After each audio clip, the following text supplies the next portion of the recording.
What's going on, everyone? Welcome into Around the Felt. We got the Carolina Panthers on deck tonight, continuing our mini-series. I'm your host, Colin Tong. Joining me, Reagan Loescher. Buddy, I'm sure you're excited for this one, man. Your Carolina Panthers, Bryce Young, that's your guy. I'm unbelievably excited. I am a closeted Panthers fan. They're become my second team. I'm a Jet fan, for those that don't know. So Carolina's kind of become a team that I've become very bullish on the past couple of years, but I'm fully bought into the Bryce Young Canales duo in 2025, and I just can't wait to tell you about how good I have them doing this year. Yeah, well, Vegas is not as bullish as you are, Reagan. They got a They don't know 6.5 ball. They don't know win ball. total. It was a rocky 2024 season. Bryce Young showing some flashes down the stretch kind of gave Panthers some optimism heading into the offseason.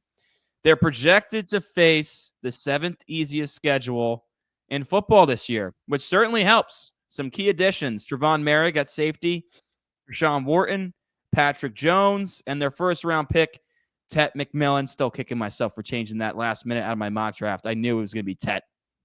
Bryce always needed another weapon. Losses: Jadeveon Clowney, Xavier Woods, Shaq Thompson, Miles Sanders, and Jordan Fuller. Reagan, with a 6.5 win total, I'm sure you got the over here. How high are you on your Carolina Panthers? I'm extremely high. I have them going 10-7. Wow. Winning the division, edging out the Bucs with a better division record.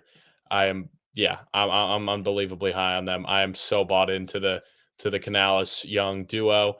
You know, I like what they did in the draft. Like, I think Tet is a phenomenal receiver. I think they actually got a great value at him falling to number 8. I think he's the best wide receiver in this class. I'm hoping Leggett, has a better sophomore year, the guy that they drafted last year at the end of the first round. And I think Adam Thielen still has a lot left in the tank. So I feel like they've really gotten him a good wide receiver core. Chuba Hubbard has proven last year, that he is one of the best, not one of the best, but definitely top tier, like top 10 running back at this point. I mean, a lot of people wrote him off early on in his career, and he had a nice rejuvenation at the end of 2023. And then last year, obviously having the breakout season. And then you bring in another, 1,000-yard rusher in Rico Dowdle to pair with him. So, and we'll see what ETN can be, and then the offensive line, I don't love it, but, I'm hoping Hunt and Lewis can, sure things up at the guard position. And, Aquanu, they obviously drafted him 3 years ago, and he hasn't fully, come into what they had hoped, unfortunately. But then on the defensive side of the ball, I do think they'll be better this year. I mean, just getting Derrick Brown back is massive. I mean, as soon as they lost him, I knew it was going to be rough because he is, the MVP on that defense. He's one of the best defensive tackles in football. He actually doesn't get as much love as I think he should get. He's very underrated. Getting Nick Scorton in the second round, I like that a lot because a lot of people had him mocked as a first-round pick, and getting him there is some great value. And I'm hoping in the secondary, J.C. Horn obviously just got paid, set the market for the highest-paid cornerback before Sauce Gardner broke it, but I'm hoping he can fully live up to that contract. But guys like Horn and Brown are going to have to be at an all-pro level for this to happen, and I think both of them can get to that point. Wow, man. That is insane how bullish you are. I got the reverse. I got 7-10 for the Panthers. Okay, I mean, that's like, you're still giving them respect, though. It's an improvement, for sure. It's an improvement. I mean, look, Bryce, I mean, let's be honest. Let's call a spade a spade. His rookie season was probably one of the worst ever. It was very bad, certainly in the last decade. When he came back to start in week 9 after Andy Dalton got a little bit of a run, the team finished 4-6, which is respectable. He had 15 touchdowns and 6 picks. His big-time throw rate at 7.7% was the highest in the NFL, so that gives you some optimism, especially when you add a big-time weapon like Tet McMillan in the top 10 of the draft. Mm-hmm.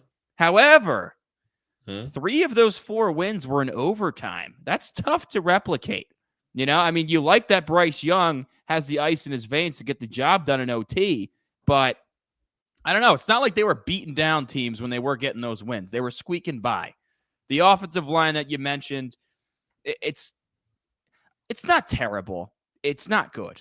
It's more like bottom tier, I'd say. They paid Hunt a shit ton of money, like hopefully to stabilize it. I mean, Ika McQuoney, you took him in the first round for a reason. Not even the first round. Took him 6th overall for a reason. Like, he's got to be the staple at left tackle or it's a big problem for them. You mentioned Chuba Hubbard. Yeah, career year, turned 293 touches into nearly 1,400 yards, 11 touchdowns. That was in 15 games. So definitely a sleeper in fantasy going later down the boards. So I like Chuba Hubbard a little bit. This receiver room outside of Tet, I do not like. I mean, I don't think Xavier Legette's ever going to develop into a true number one. I don't think he'll ever live up that draft status. He can make big plays. He's just not consistent enough with his hands. He doesn't get open enough. Not super bullish. Adam Thielen, yeah, he was playing pretty damn well last year before he ultimately got hurt with that hamstring injury. I mean, he was feasting with Dalton too. So even at like 33, 34 years old, I mean, he's fine. But, the tight end room's a mess. Like, I don't love the weapons for Bryce here. I think they should have done more to help him out. The problem is they gave up so much capital to get him. You know what I mean? So it's tough. I don't love this offense, and I don't like the defense anymore. They were the worst last year by a wide stretch. They were last in yards allowed per game and points allowed per drive. They were the worst run defense in football. They had the lowest pressure rate in the league, the fourth fewest sacks. A big part of that, as you mentioned, is no Derrick Brown. Him being back is so big for this team. Like, glad you said it. I was going to get a little annoyed. Can't be understated. Derrick Brown's an absolute dog. He missed all of last season, both in the run game and as a pass rusher from the interior.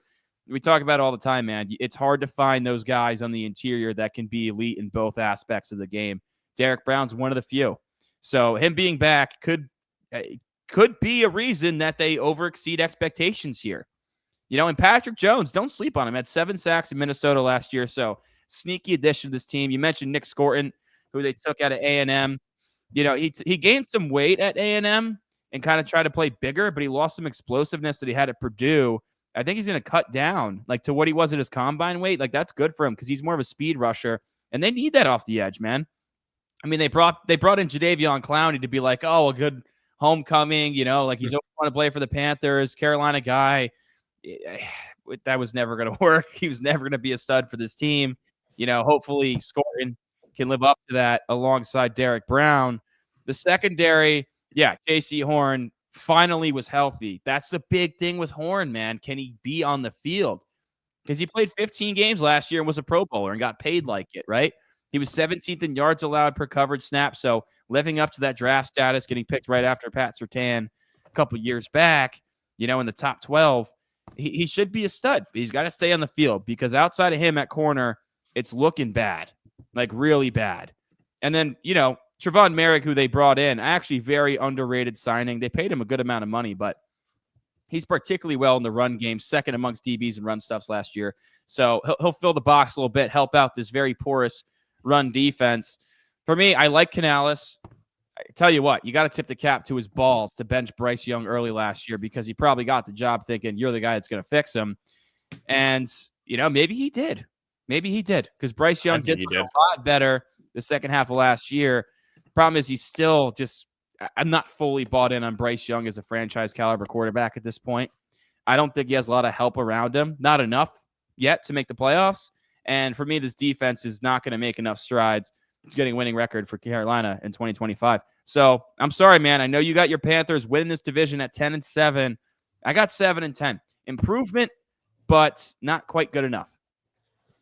Yeah, I think I don't think I'm vibing with what you're saying, brother. Can you name a single position group that the Panthers are better at than the Buccaneers? Like, I genuinely don't think they're better at a single position group. I mean, running back room's pretty similar. No, dude. Bucky, come on, dude. Bucky, I mean, it's hard to give. It's hard to doubt Chuba after what he did last year. He was so productive. So to me, I'm saying that's even.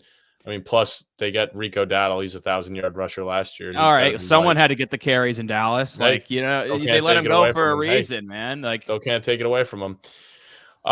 Yeah, I mean, the wide if your receiver first position though is running back, no, I was just starting with the offense first. Like, obviously, Bryce is not the same level as Baker yet. The offensive line's better in Tampa.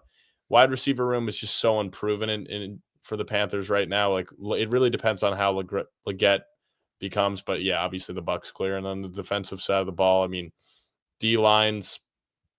It really depends how Derrick Brown comes back. Secondary, I mean, Vita Vea and Kalijah Campbell.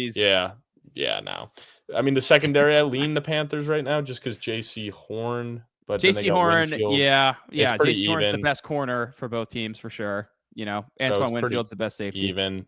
Yeah, I mean, on paper, yes, the Bucks have the better team, but I'm just really buying a lot of stake in this team, coming back. And there's something to be said. I mean, sometimes it's just you can't put a stat to back it up. I mean, at the end of the day, this team went toe to toe with the two teams that were in the Super Bowl last year. So, you can pester all the stats and compare all the teams, but at the end of the day, I mean, yeah, while this team didn't beat the Chiefs and didn't beat the Eagles, they were competing in the fourth quarter, went into overtime, lost by 3 points to the Chiefs, and lost by a touchdown in a game that was tied going into the fourth quarter. And at the end of the day, that's great for Bryce Young's development because he's playing in high level games, and putting up big numbers. And we saw his stats were just much better. I mean, so I think it's going to be similar where Chuba Hubbard takes a lot off of him.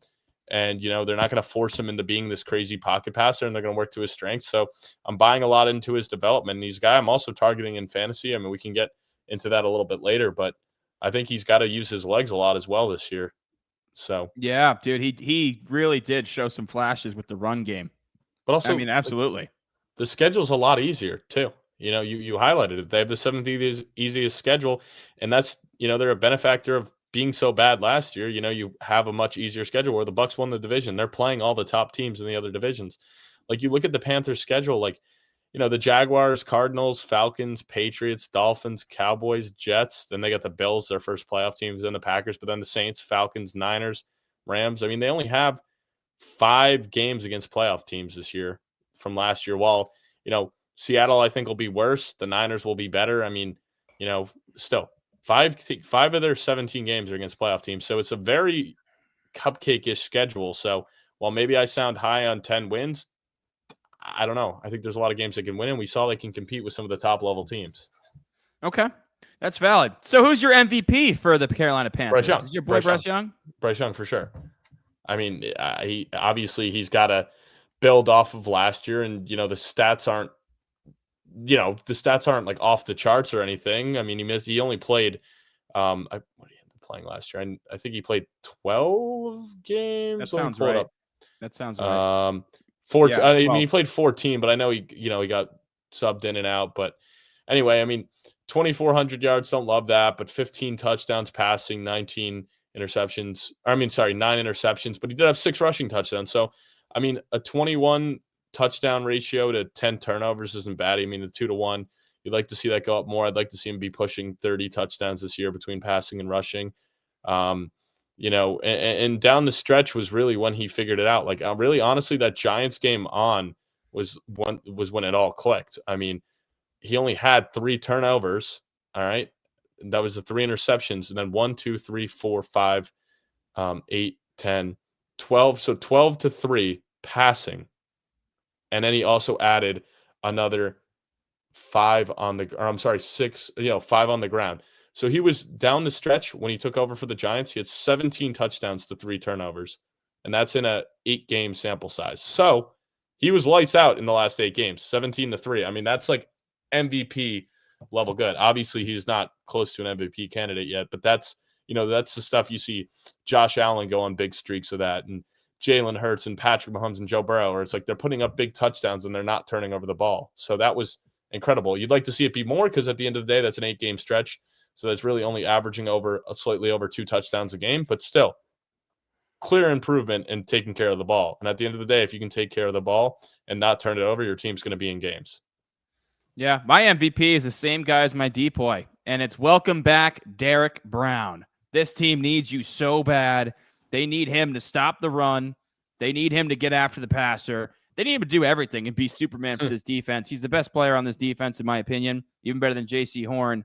And, I mean, we saw it last year. They were so goddamn bad against the run, so bad against the pass, 4th fewest sacks, and they're projected to play the most difficult schedule of offenses, according to Warren Sharp, heading into 2025. They're not going to win a lot of games if Derrick Brown's not playing at an all-pro caliber level. He's the MVP for this team and the decoy. Yeah, I mean, he was going to be my decoy, but obviously I told you my MVP. But yeah, I agree. He is the decoy because, Horn can be locked down, but, if they don't have somebody that's doing it on both sides, I mean, it's not going to be good. So I'm fully banking on the Derrick Brown, coming back and returning to that all-pro level player he is. Who's your X factor? For me, it's Tet. Tet is my X factor. He needs to be everything but advertised. Or I'm sorry, everything as advertised, not but advertised. Everything as advertised. He needs to really become Bryce Young's number one. While Thielen's great, he can't be your number one. He could be a great number two, a safety blanket for Young, but Tet's got to be going for over 1,000 yards in year one, really showing that, hey, this is why you take a guy in the top 10, and this is why, he was projected to be potentially going number two. There were people that had him going two for a while. Obviously, he slid when Travis Hunter, kind of showed he was the number one wide receiver, but I think you can make a case that Tet is the number one wide receiver in this draft and the number one, in college football last year. And obviously it sucks with Leggett that they didn't really hit on him and he didn't show enough flashes. But if Tet could be pushing over 1,000 yards, maybe getting close to double-digit touchdowns and like 60, 70 catches, because I don't know if he'll be a big receptions guy right away, but he's definitely a big deep ball threat, and a red zone threat for sure. So I would love to see him get close to 10 touchdowns this year just with his size and jump ball ability. Yeah, I'm really high on Tet as well. You can make the case he was the number one receiver for sure. I mean, he's got an elite frame. He's unbelievable after the catch with his elite frame. Like guys that are like 6'5" usually don't move like that with the ball in their hands, but he can do it. He's going to be Bryce Young's guy early and often. I think he eclipses 1,000 yards as a rookie, man, and I think he can push 10 touchdowns. And we're looking at him next year in Dynasty and like, wow, this guy could be a top 10 Dynasty asset. We're looking at him in redraft last year, pushing up to that third round range because I think he's going to produce. And you look at what's around him on this offense, he's the clear number one guy. He's the most talented player in this offense for sure in my mind. And you take him top 10 for a reason, to be an alpha. So Tet will be an alpha. He is the rookie of the year for this team for sure. I do want to shout out Princey McMillan, once considered a potential first rounder, fell to the third. Questions about his attitude and maturity. Former Gator, transferred out. So, that's a little sad he transferred out. He was 9th amongst Power 4 edge rushers in pressure rate last year, and that was in the, that's pretty damn legit. And the tools are there. So we touched on Scorton earlier. Now you got Princely as well. They're adding some young pass rushers. They understand this D-line's got to get better. I mean, not in the caliber of the Falcons using 2 first-round picks, but they used second and third on pass rushers. So let's see. These guys got the tools. They got to live up to it. So just wanted to give him a little shout out here. We mentioned Derrick Brown as the decoy. What do you think in fantasy football for the Panthers? Yeah. So, who's your rookie of the year? Tet. I agree with you. It's Tet. Okay. Yeah. So what do you think? Well, Tet was my X factor. Who was your X factor? Oh, I didn't even go into my X factor. That's right. Tet was my X factor. That's why I didn't. That's why I thought you were saying Tet was your X factor. No, Tet is my X factor. He's also my rookie of the year. Yes. Okay. My X factor. Yeah, it's Bryce Young, man. It's Bryce Young. Are we going to see the second half of the season? Not even just that, though. Like, you got to get better and better and better. Like, that just can't be what you're going to harp on. You know what I mean? It can't be 15-6 TD at INT, and, that we're going to live with that all day. Now, that can get the job done, but you were picked first overall for a reason. But by this franchise in particular, what they gave up to get you is like, you got to be a top 10 quarterback, or that trade is going to look back and be like, that was awful, right? So you got to be borderline elite to live up to that package this franchise gave up to get you because they believe in you. Bryce Young's the X factor here. Like, this team goes where he goes. If it's another benching situation, the Panthers are in big trouble. Yeah. Oh, yeah. I mean, this is definitely a make or break season for him. If he doesn't, stay the par or get better, if it's worse and it's more like the first half of last year, I think it's, definitely cleaning house. I don't think Dave Canales will get another season. If Bryce Young doesn't work out this year, I think they're probably cleaning house. Tepper is so short. Teppered. Oh, dude, he is. I mean, that was good. That was clever. He is. Yeah, he fires coaches like out the wazoo. Like, it's really hard to keep your job there. And, Canales was hired to fix Bryce Young and make all that investment work out. So if he can't fix them, they're all fucked. Yeah, I would definitely say so. So he's definitely on the hot seat as well. Let's talk some fantasy football here. Who do you like on the Panthers offense? Yeah, I mean, I like Bryce Young because you can get him at the end of drafts. I think, if you're going later in drafts and taking like some of those quarterbacks that aren't going to like be pushing the top tier that you're not spending the capital on, it's not bad to invest in them and just throw them on the bench and see if you can become something. I definitely like Tet, definitely would target him. Adam Thielen, I've actually been taking in a lot of best ball leagues because he's going so late, and I think he's going to be, a solid flex option for most of the season, especially because I don't know if Ted will be like this league winner or like amazing player right out of the gate. So I think, Thielen's the safety blanket. He's going to be the higher targeted guy. He might not have monster weeks, but there's going to be weeks where he's 8 for 70 and maybe gets in once. And it's like, hey, that's solid from your flex. And even if he doesn't get in, it's like still, hey, that was 8 for 70. So I think the targets will be there for him. And Chuba Hubbard is also an extreme value right now because while Dowdle did go for 1,000 last year, the money shows you that they're, 1 year, $3 million shows you he's not going to have a significant role where, Chuba got the big extension. They're paying him over $10 million a year right now. So that kind of tells you that he is going to be the full guy getting the full lion's share of the work. I mean, 250 carries last year. I mean, to get this guy in the fourth, fifth round is an extreme value to me. So, and I think this offense will be better. So Chuba, I would be definitely targeting. Yeah, he had 293. Chuba Hubbard. I combined Chuba with Hubbard. Schubert had 293 touches last year. Yeah, you're pushing insane. 300. It almost doesn't matter how good you are as a real football player. If you're pushing 300 touches in fantasy football, that's going to get you value. And but he was. 4.8 a carry is crazy. Yeah, he was. And he had 11 touchdowns in 15 games. So, I personally have not taken Chuba in anything yet, but that could certainly change. I'm all over Tet McMillan after really doing a lot of research on him and this team.